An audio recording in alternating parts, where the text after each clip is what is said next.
Chris Redfield. Chris Redfield was there from the beginning, a former Air Force pilot turned STRS operative. He was one of the first to uncover the truth about the Umbrella Corporation in the Spencer Mansion. Driven by justice and a growing sense of responsibility, Chris spent decades fighting against the spread of bioweapons, from Africa's Ouroboros outbreak in Resident Evil 5 to his confrontation with the mutated Miranda in Resident Evil Village. He worked alongside his sister Claire and shared a deep bond with Jill Valentine, his partner, equal, and closest ally.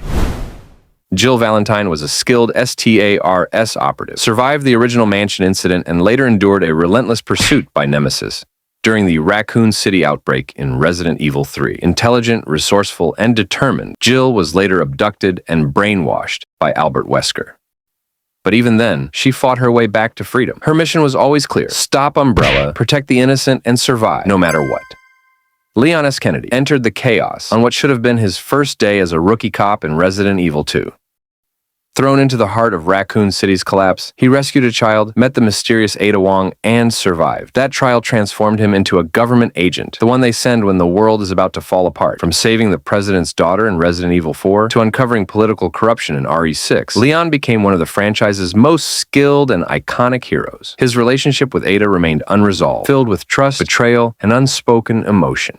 Claire Redfield, Chris's younger sister, arrived in Raccoon City searching for her brother. What she found was horror and a little girl named Sherry Berkin, who needed saving. Claire protected Sherry like a sister and never looked back. She later joined Terrace, dedicating her life to helping victims of bioterror. In Code Veronica, she faced death again. In Revelations 2, she returned, this time working alongside Moira Burton, Barry's daughter, proving once again that compassion can be just as powerful as a weapon. Ada Wong. Ada Wong was never just some damsel in distress, unless it helped her blend in. Debuting in Resident Evil 2, she pretended to be a lost civilian. But surprise? She was actually a spy with trust issues and killer fashion sense. In RE4 and RE6, she waltzed in and out of danger like it was her side gig, sometimes saving Leon, sometimes ghosting him, always chasing mysterious virus samples. Ada didn't fight for good or evil, just for mission success, and maybe a touch of drama.